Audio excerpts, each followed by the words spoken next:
오늘 하나님께서 주신 말씀은 사도행전 18장 9절에서 17절 말씀입니다. 사도행전 18장 9절에서 17절 말씀입니다.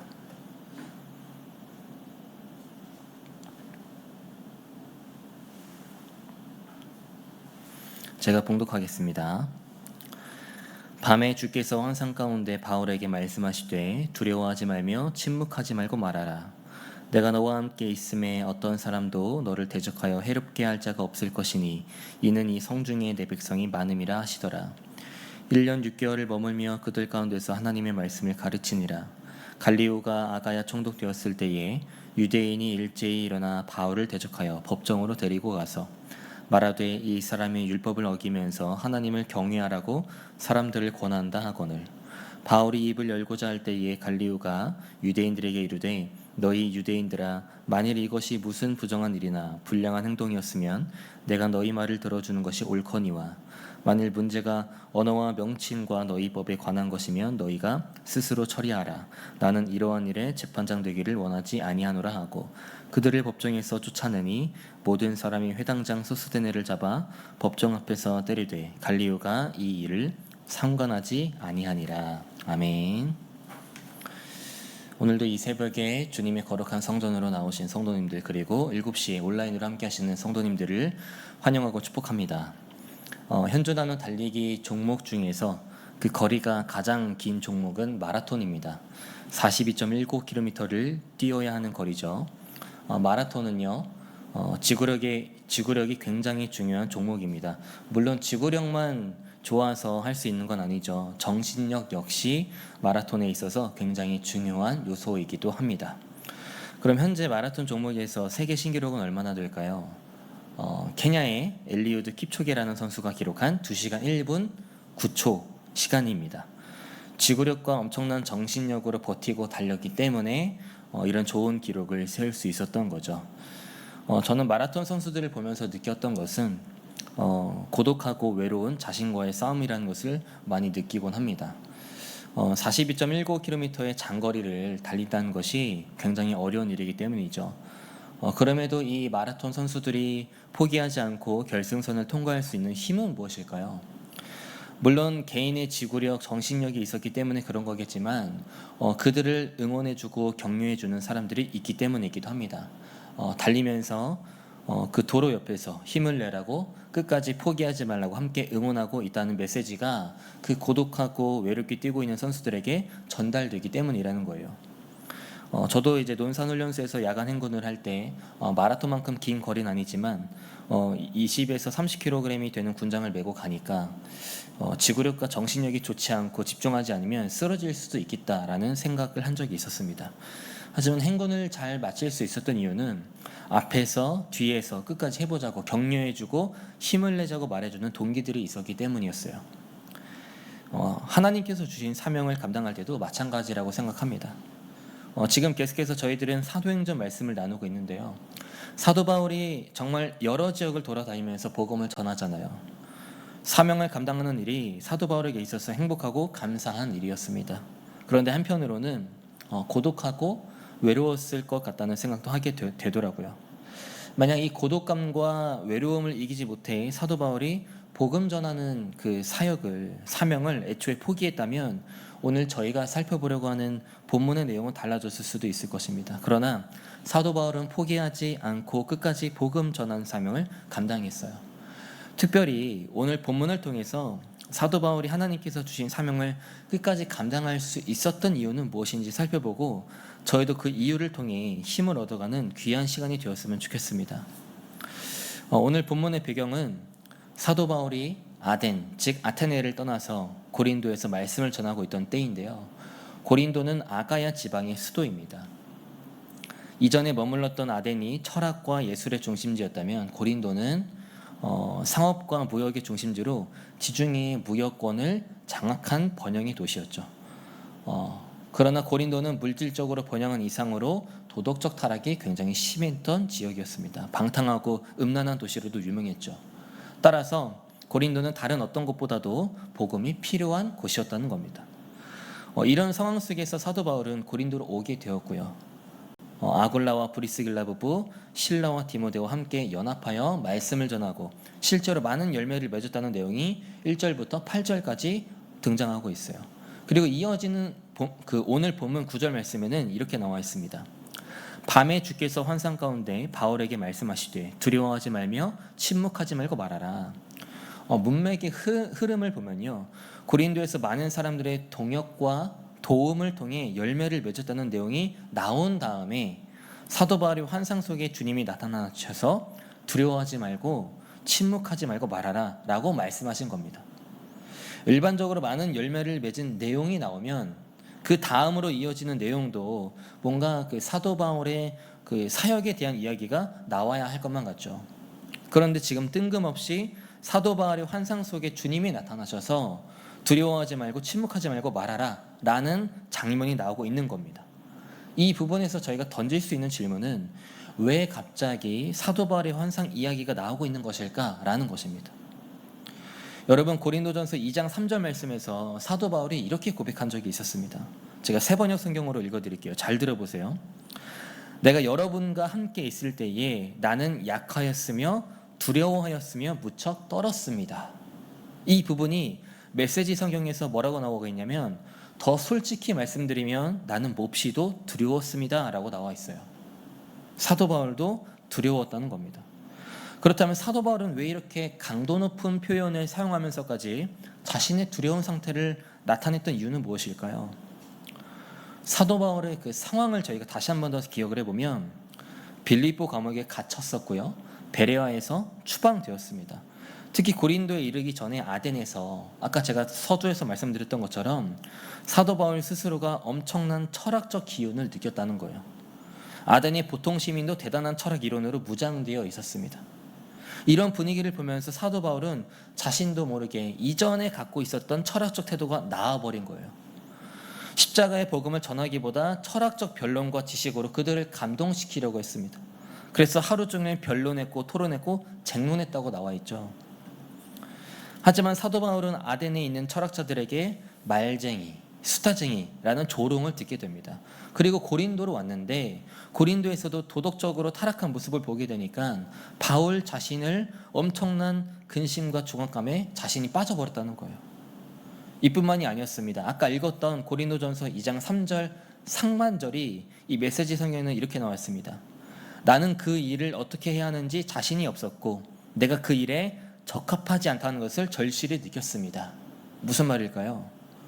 사도 바울 자신이 이방인 사도로서 복음을 잘못 전하여서는 안 된다는 책임감이 너무 강했다는 거예요. 복음의 가치에 비해 자신은 너무 보잘것없는 존재인데 혹시라도 그 복음을 잘못 전할까 봐 지금 위축되었다는 거죠. 다시 말하면 지금 사도 바울은요, 지금까지 자신이 겪었던 여러 가지 상황적인 이유와 복음에 대한 책임감으로 인해서 고린도 지역에서 너무 두렵고 떨고 있다는 것을 지금 고백하고 있다는 겁니다. 사실 사도 바울이 겪었던 상황만 보더라도요, 두렵고 떨린다고 고백하는 게 당연하다고 생각합니다. 외롭고 고독하고 자신과의 싸움에서 복음을 전해야 하는데 상황도 너무 어렵다 보니 당연한 거죠. 하지만 그때 주님께서 그런 사도 바울의 모습을 보시고 그 환상 속에 나타나셔서 뭐라고 말씀하십니까? 오늘 본문 9절 말씀 다시 한 번 더 읽어드리겠습니다. 밤에 주께서 환상 가운데 바울에게 말씀하시되 두려워하지 말며 침묵하지 말고 말하라. 주님께서는 사도 바울의 사역 기간 중 굉장히 중요한 시점에 용기를 불어넣어주고 계십니다. 너와 함께 할 것이니 두려워하지 말고 침묵하지 말고 말하라.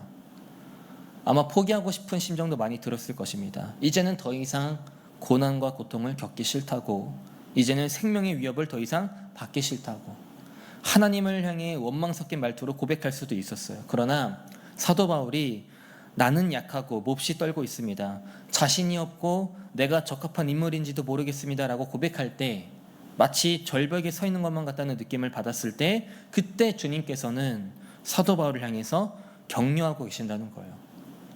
사도행전 9장 15절 말씀이 이렇게 나와 있습니다.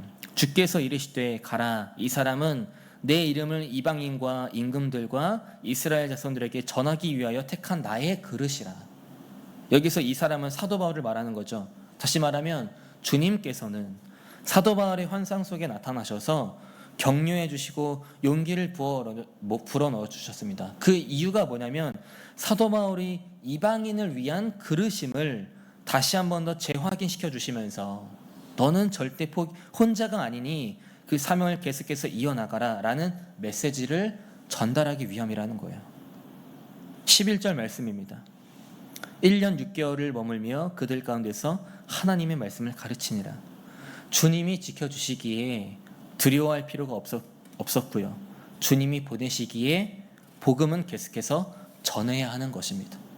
그래서 사도 바울은 주님의 이런 격려에 힘입어 고린도 지역에서 무려 1년 6개월이라는 시간 동안, 긴 시간 동안 복음을 전하고 말씀을 전하는 사역을 감당하게 되죠.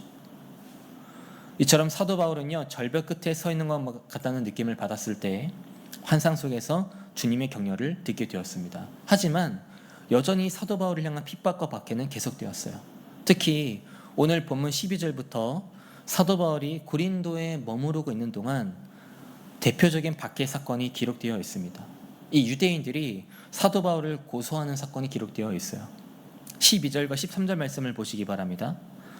갈리오가 아가야 총독 되었을 때에 유대인이 일제에 일어나 바울을 대적하여 법정으로 데리고 가서 말하되 이 사람이 율법을 어기면서 하나님을 경외하라고 사람들을 권한다 하거늘.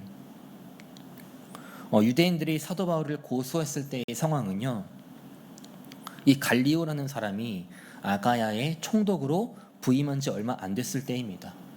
아마도 유대인들은 새로 부임한 갈리오 총독이 이 여론을 의식하여 편파적인 판결을 내릴 것을 기대했을 거예요.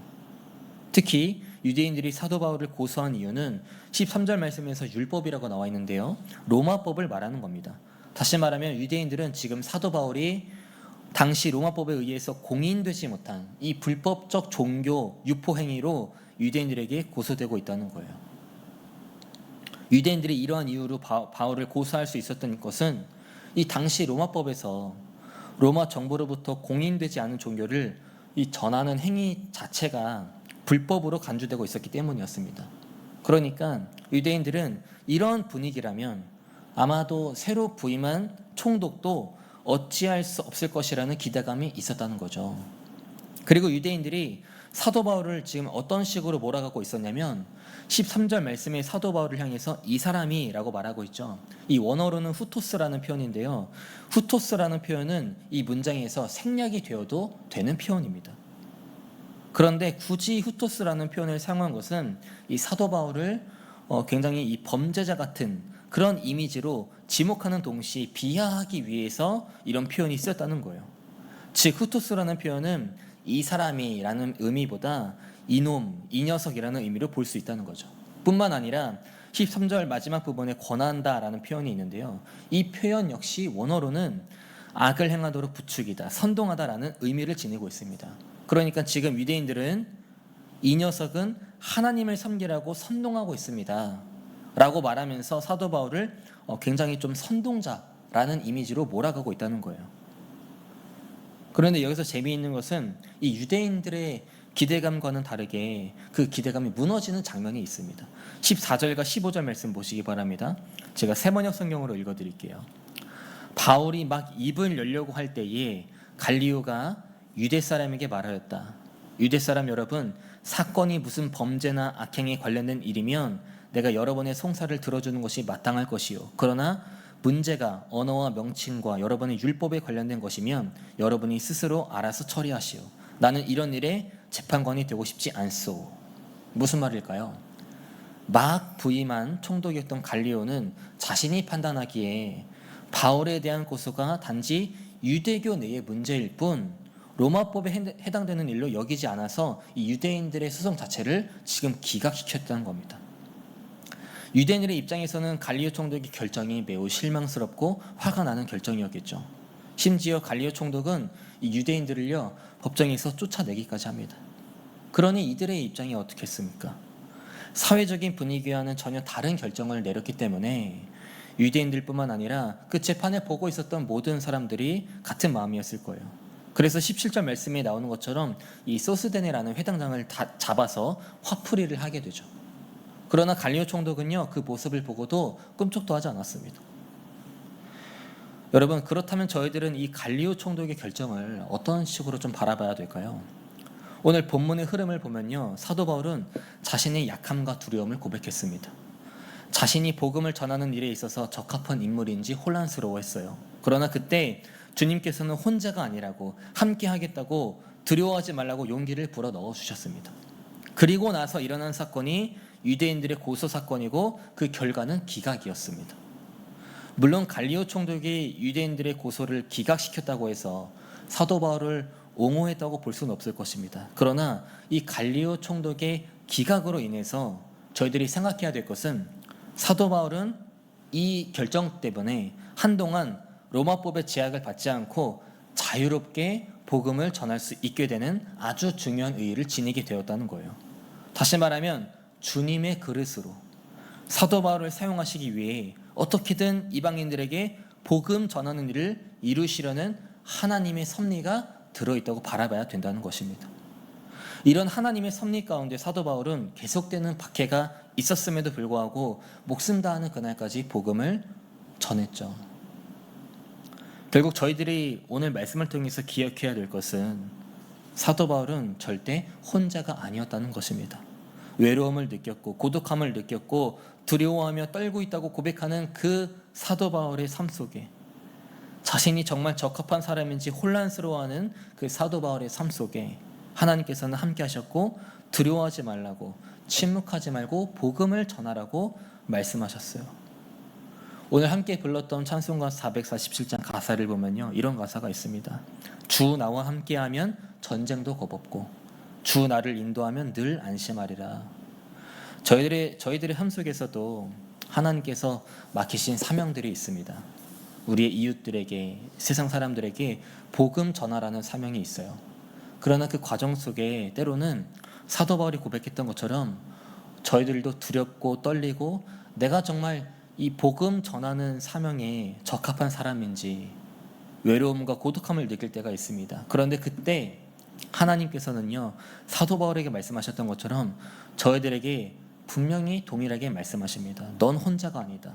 그러니 두려워하지도 말고 떨지도 말고 끝까지 복음을 전해라. 그 사명을 완수해라. 이런 하나님의 격려에 저희들은 이 찬송가의 고백처럼 주님이 나와 함께 하시면 전쟁도 겁없고 주님의 섭리 가운데 나를 인도하시면 내가 안심하리라. 이런 믿음의 고백을 할 수 있어야 되는 것입니다. 바라는 것은 저희들은 혼자가 아니라는 사실을 반드시 기억하시길 바랍니다.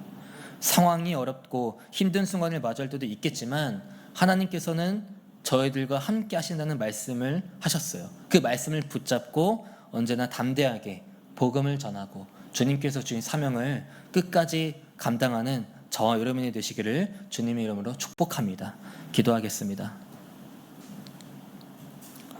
은혜가 많으신 하나님, 저희들의 삶 속에는 하나님의 사랑을 전하고 복음을 전해야 하는 사명이 있습니다. 그러나 이 사명을 감당하기에 혼탁하고 어려운 세상을 살아가고 있습니다. 하나님의 사랑을 전하고 복음 전하는 과정 가운데 사도 바울이 느꼈던 것처럼 때로는 외롭고 고독하고 포기하고 싶은 심정이 들 때도 있습니다. 이런 연약한 저희들의 모습을 보실 때마다 답답하다고 외면하는 것이 아니라 오히려 너와 함께 있으니 두려워하지 말고 복음을 전하라고 말씀하시는 하나님을 바라보고 붙잡을 수 있도록 인도하여 주시옵소서. 우리는 혼자가 아니라는 사실을 확신하며 하나님의 말씀에 힘입어 우리의 이웃들에게, 세상 사람들에게 하나님의 사랑과 복음을 담대히 전하며 나아가는 주님의 그릇이 될 수 있도록 함께하여 주시옵소서. 이 시간 김진호 담임 목사님을 위해 기도합니다. 많은 목회 계획을 세우시고 감당하시는 담임 목사님과 함께 하셔서 지치지 않도록 새 힘을 주시고 지혜와 능력을 더하여 주시옵소서. 또한 준비하시고 전하시는 말씀마다 생명을 살리는 말씀이 되게 하시고 담임 목사님을 통해 듣는 하나님의 말씀을 저희들의 삶 속에 녹여내어 하나님과의 관계가 더 깊어질 수 있도록 역사하여 주시옵소서. 자비로우신 주님, 다음 세대를 위해 기도합니다. 어제 저녁부터 청년부 수련회가 시작되었습니다. 그리고 오늘부터 성유경 성경학교가 시작됩니다. 수련회를 진행하고 성경학교를 섬기는 모든 청년들이 섬김의 기쁨을 경험하게 하시고 하나님을 만나 견고한 믿음이 심겨질 수 있도록 역사하여 주시옵소서. 또한 다음 주 목요일부터 중고등부 여름 수련회가 진행됩니다. 준비하는 교사들에게 지치지 않도록 힘을 주시고 가장 예민하고 혼란스러움을 경험하는 청소년 시기에 참여하는 모든 중고등부 학생들이 하나님의 사랑을 경험하여 불안하고 두려운 청소년 시기가 아니라 하나님의 사랑이 흘러넘치는 청소년 시기가 될 수 있도록 역사하여 주시옵소서. 우리 교회 안나선교회, 모세선교회 등 귀한 신앙에 선배되는 성도님들이 있습니다. 무더위 속에서 아프지 않도록 지치지 않도록 하나님의 능력의 손길로 우리 안나선교회, 모세선교회 성도님들을 보호하여 주시고 언제나 하나님의 사랑과 화평을 누리며 살아가는 귀한 성도님들이 될 수 있도록 함께하여 주시옵소서. 또한 지금 이 순간에도 각자의 자리에서 열심히 땀 흘리며 헌신하는 청장년 선교인들이 있습니다. 언제나 영적인 풍요가 넘치는 삶을 살게 하시고 청장년 선교 회원들이 가는 곳마다 선한 영향력을 끼칠 수 있도록 붙잡아 주시옵소서. 또한 아프신 환우분들에게도 하나님의 전능하신 팔로 안아주셔서 건강이 회복될 수 있도록 역사하여 주시옵소서. 이 시간 귀한 예물 드렸습니다. 이 예물들이 하나님 보시기에 귀하고 아름다운 곳에 쓰일 수 있도록 인도해 주시고 오늘 하루 동안에도 하나님의 귀한 그릇으로서 주님께서 주신 사명을 온전히 감당하며 나가는 오늘 하루가 될 수 있도록 인도하여 주시옵소서. 감사드리며 우리의 소망 되시고 구원자 되신 예수 그리스도 이름으로 기도드립니다. 아멘.